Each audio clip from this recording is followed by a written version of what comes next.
So now they just like decide, we'll just agree to disagree. I think that is the kiss of death in parenting. I think it's a kiss of death in marriage. We just agree to disagree. Compromise never solves anything. Hello everyone, we are Greg and Jacquie Francis, and welcome to High Performance Parenting, where our passionate goal is to encourage you to raise champion children in a crazy world. Every week, we will bring you multiple episodes from our extensive experience of raising our six happy, healthy, successful, godly kids who are confidently equipped to win big in life. We deeply believe that any parent who is provided with the right knowledge and continual support can raise amazing kids. And when they do, all of our futures get better. If raising up future generations of absolute champions matters to you as much as it does to us, here's how you can contribute. Like and share this podcast with everyone you know. And together, let's embrace this journey of raising champion kids in a crazy world. Hey guys, welcome back. Podcast number 17. And we're super excited today. The topic today that we want to talk about is about being on the same page as husband and wife. Kind of our thoughts behind it, our philosophy, how it kind of works for us. It was a new concept to us a long time ago when we first came up with this. And we feel like it's kind of an area that most people don't really understand or don't know how to apply in their family life. Yeah, our experiences are different between the two of us, obviously, how we grew up, but and even then just relationships that we probably each saw growing up. I remember having friends where even with, say, like a spiritual belief, they'd be like, well, one parent is this and another parent is this. And I always was like, so which one does a kid choose, or you see a couple and when they vote, one will vote for one party and one will vote for another and they cancel each other out. Or you just see, you just see these disconnects, right? Yeah. I mean, we've seen it with some of our friends, even financially, how they split up everything and how they manage money, how they I'm going to do it my way and you have your own separate thing over here. You do it your way. And all this stuff. And we're not trying to judge anybody. We're just, for us, again, this is high performance parenting. Our job, we believe, is to raise champion children in a crazy world. And in order to be able to do that, where I feel like there is so much opposition against the betterment of our children's lives, it is so unified. In other words, a lot of evil, I think, is just so much more unified than good. And I think that's why evil expands sometimes, because good isn't unified enough. Well, and it starts from the top down, right? So that's why as parents, you and I had to be unified.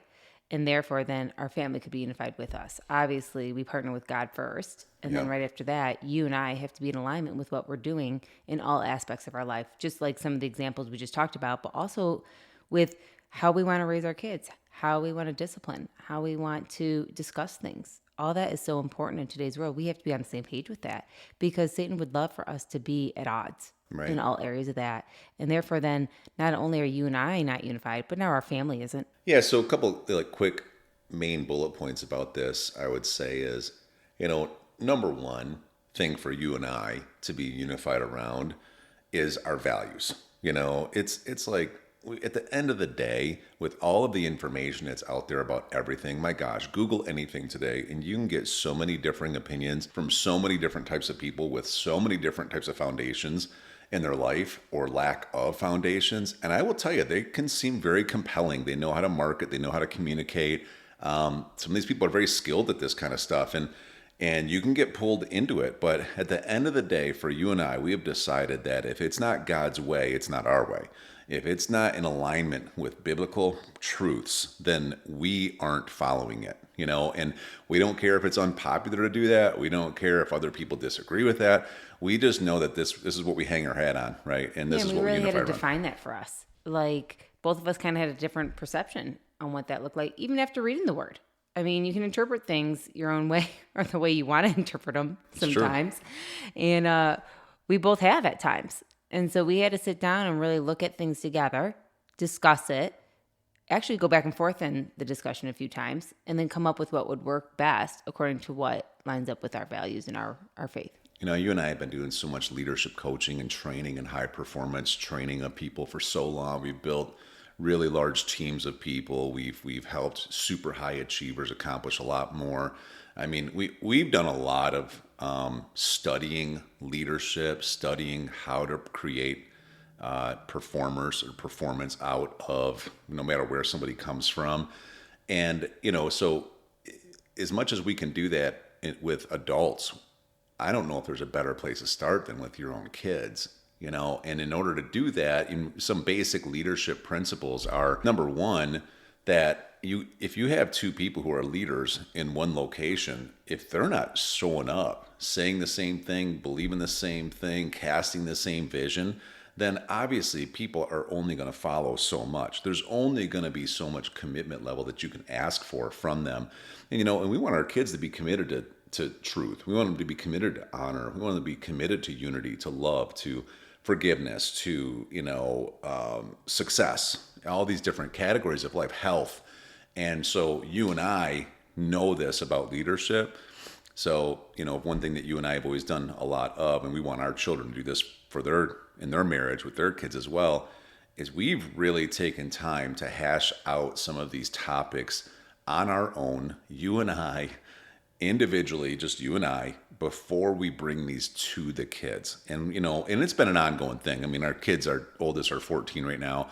So it's been, 15 years probably of us digging in, because once we were pregnant, we started being like, okay, like, how do we do this, and what are we teaching here, and what's some resources we can get about this, and do we agree on this, do we not agree on this? And whatever we didn't agree on, we decided, let's get to agreement here. We're not just going to agree to disagree. Well, yeah, and I think too, it's so much more difficult when little eyes are looking at you all the time. It's so different. Like, so many times maybe you or I would want to make a certain decision, but then you quickly realize these innocent children are trusting us to make these right decisions.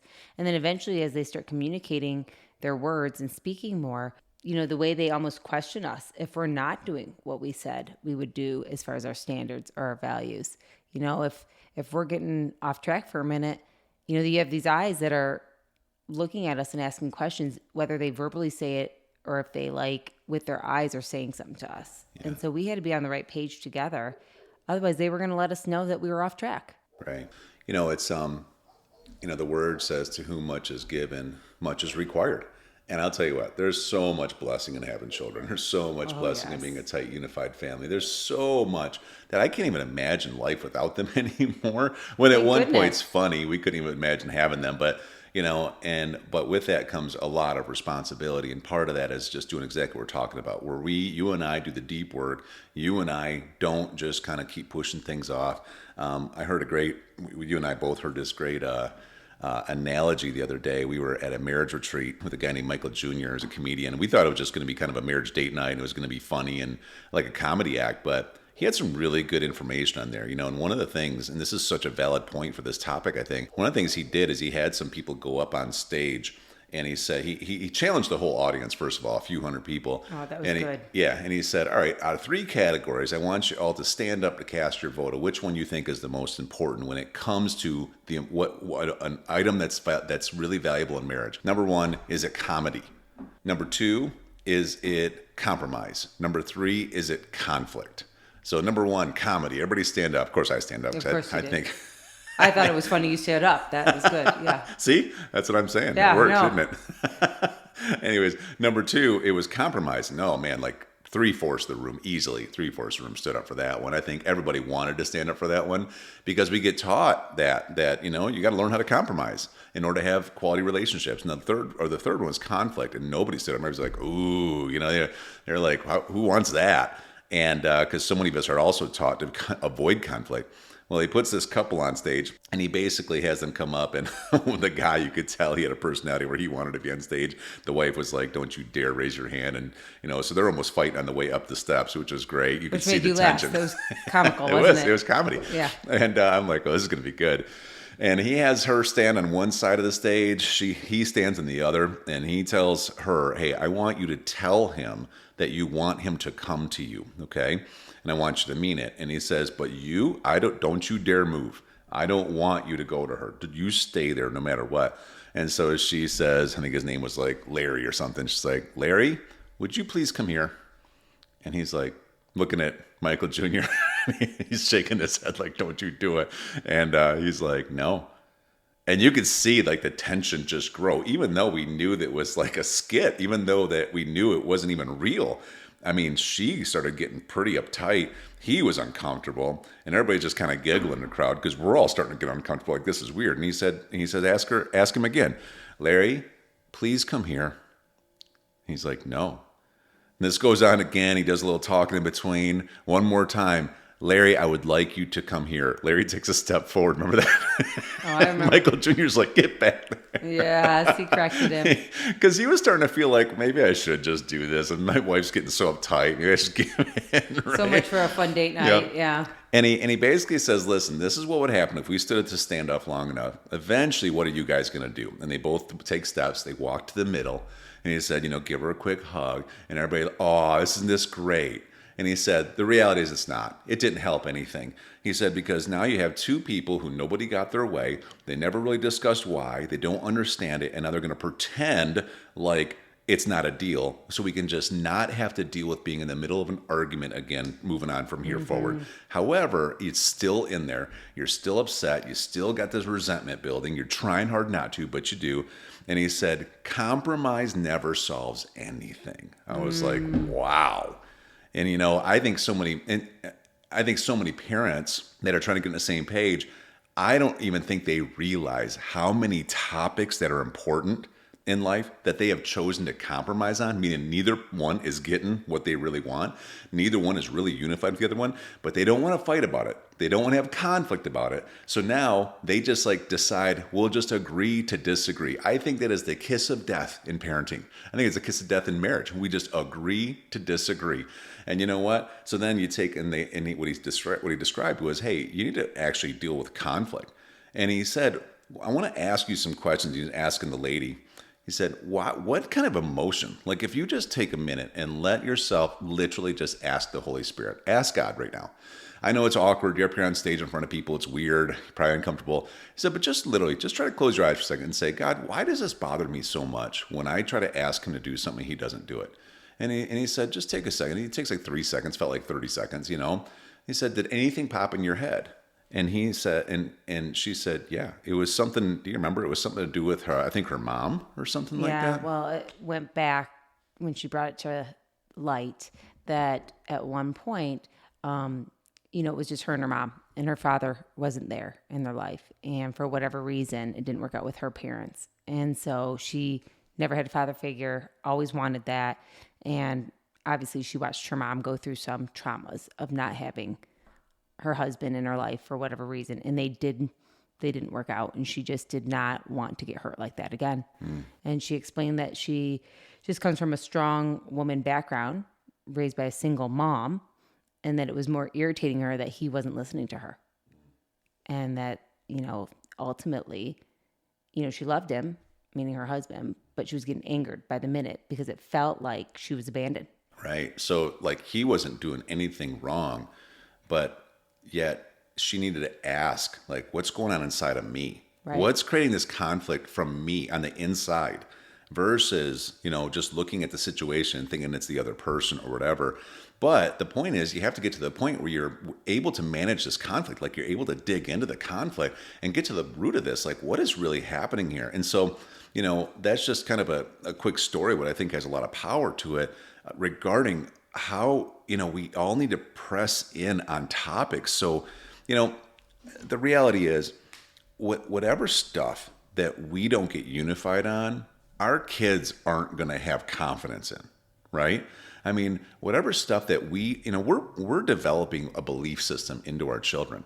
And if we have a frayed belief system, if we have a disunified belief system, then what are they going to get? Are they just going to ignore ours because they don't know which one to follow? Is it you? Is it me? Do I listen to dad more? Do I listen to mom more? Maybe I want to hear the argument. And then will they even agree to either one of us? And then they come up with their own. And now that's a whole nother layer of well, what the heck? Because I know that happened to me.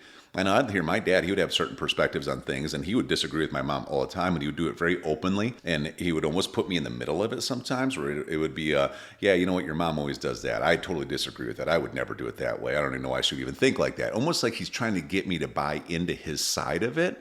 And then I would hear from my mom, and she would handle it differently. My dad was a very strong, kind of direct kind of guy, so he would do that. And then my mom, she would do it almost in a passive, let me play the victim. I don't know why I get treated this way, but you should kind of believe me. And I don't even know if they really knew what they were even doing. I don't even know if it was really manipulative. I just think they probably grew up that way too. So here I am, and I know what I did. Eventually, I got sick of both sides. And eventually, I just said, I'm not listening to either one of you, And eventually, I couldn't wait to get the heck out of there just because I couldn't stand, like, the disunity around there. I didn't even know how to describe it as a kid, but I knew I didn't like it. And so I always had this desire that there would be some unity. But what happens then is because I never got built into me like a foundation, a root system, if you will, of what to really believe in certain categories, I kind of chose to not believe anything. I kind of chose to just be like, I don't really have a strong opinion about anything. I'm just going to kind of stay out of everything. And you want to talk about a recipe for not becoming a champion. You know what I mean? Especially in today's world where everybody and their brother through every form of media and input possible is trying to convince you to think like them. I mean, it is crazy. And so, so anyways, there's a whole journey behind all of that. But for you and I, we decided that we're going to get on page. We're on the same page. And one of those things that you just said, because you kind of told some of your background here, you kind of opened up about some of that stuff. How about the traumas that came with that for you? And then without me knowing it, and really at the time, because you were still immature in your healing process of this, without you knowing it, we met. And here you bring that in. First of all, I had no clue of your background because it's not like when we dated, you were like, hey, by the way, let me explain everything. No. I think you held off as long as possible from me. I don't even know if it was that. It was just like, I was so ready to be done with it. Then I'm just like, if you're coming with me, I'm going somewhere new. I'm not really. But in the process, you didn't heal from it, and so you brought it into our relationship, as I brought my own too. But I'm saying you brought it into our relationship without you knowing you did so, and without me knowing the background, right? So then we just start our kind of moving forward relationship. But you can't get rid of the past unless you heal from the past. Correct. It's going to go with you. And it could potentially, and it did in some aspects, affect definitely our relationship. And then at the beginning, our parenting. And even through the years, we've had to work on it. Because it doesn't just go away. It was 18 years of your life that you just couldn't forget about. Sure. And so moving forward, I think that's the biggest thing, is if you're in a situation where you or your husband had traumas in your life, which I think we all can assume we all have. Let's not assume any of us had the perfect life or, anything like that. First, you need to get to a healthy place with all that. You need to be open with each other about where your pains are and your hurts are, what you need to heal on, what you need to kind of move forward on. And then also not to make each other kind of have a card to get out of it all the time, but like more or less so that you can understand sometimes their perspective. I mean, sometimes when we disagree about stuff, it's really not even about the thing, it's about some of the pain from your past that maybe you're bringing into the argument that we're having, and vice versa, So I think it's super important. If you're at a position where maybe you're not on the same page with some items in parenting, maybe you have some traumas you need to heal from so that you actually can get to a place where you can start fresh with your family down. And I will just tell you, you can. You can get to that place, even in the process of healing, being able to move forward with what you want for you and your family, regardless of what the pains of the past were. And I think that's a lot about what we had to do. We had to get to a place where we started our new philosophy, our new standards, in line with what God wanted, in line with what we could do, in line with what was best for our kids, their personalities, our personalities, the dynamics in our family unit. Of course, take some of the good that we learned and make it even better. And today we look forward to, of course, using all the tools that our parents gave us, lots of good tools in the tool belt, but adding more of our own. Mm-hmm. And that's what we want to talk more about, is that today's world's a lot different than when you and I grew up. A lot different. It is. Back in the day, parents did not have to combat against things like social media and against the TV as much, or against even, everybody in your little community as much. Today we are fighting a war to keep the family unit together. Back in the day, it was kind of assumed that you would stay together. And today the divorce rate is so high. Yeah. And it is so scary for kids today to know what the future holds for them. Yeah. Well, I think that's enough for today. We'll continue this in the next one. Okay. See you then. Hey, everyone. Thanks for listening, and thanks for your love and support. We hope that today's episode added tremendous value to you and your family. It would mean so much to us if you would partner with us on our mission of helping parents around the globe raise champion children in this crazy world. To do so, simply take a moment to like and share this podcast with everyone in your network. And we have great news. You get more of us. You can expect new episodes every Monday, Wednesday, and Friday mornings. So be sure to consistently tune in with us and enjoy our show. See you next time.